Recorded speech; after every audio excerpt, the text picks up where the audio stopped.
Hello friends, this is Michael Chawi again. Remember in one of our conversations, we spoke about what marriage is not. We said that marriage is not a fast-track meal or food. Indeed, marriage, we also said, was a journey and not a 100-meter dash. Today, we'd like to expand a bit more on what we mean by marriage is not a fast-track meal. It's closely linked to, once again, our dreams and expectations. A lot of us go into marriage wanting certain things to happen very quick. We expect our partners to either change or mold. We expect certain outcomes within a very short period of time.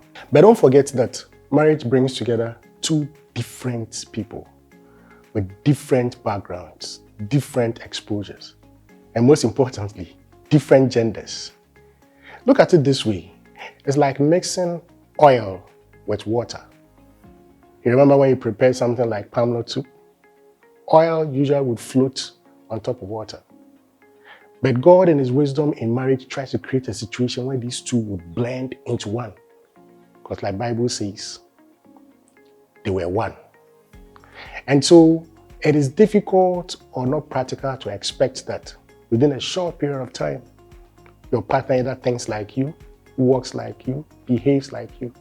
In fact, I don't even think that you should be looking forward to your partner being like you.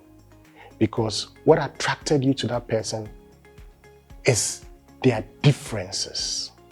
But there are things that we can align on. There are things that we can get better on. There are things that we can improve on. And that requires patience. It requires patience. If your partner eats in a certain way that does not please you, it requires patience. If your partner dresses in a certain way that is not to your taste, it requires patience. If your wife cooks a meal that is not up to the standard of your mother's meal, it requires patience because your mother had spent more than 30 to 40 years of her life experimenting with your stomach and that of your father's stomach. She burnt her meals, she overcooked her meals, there was salt in it, there were times they were not cooked enough. It took 30 years or so for your mother to get to that standard where today you eat and you feel that, this is the best of meal. Give your wife some more time.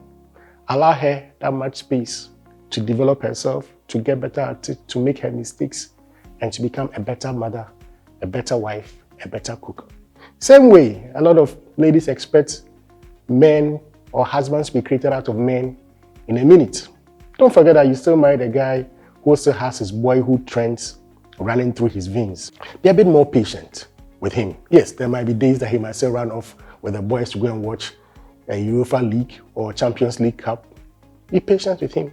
Sometimes even having conversations. You know, there's a difference when you're courting and when you get married. When you're courting, everything is fast track. Hello, babe. Hello, dear. How are you? I love you. And then you are off. In marriage, things takes a bit more time to digest.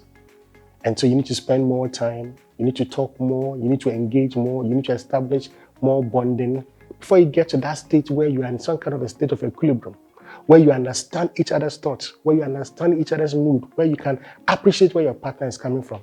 It takes time. It takes time.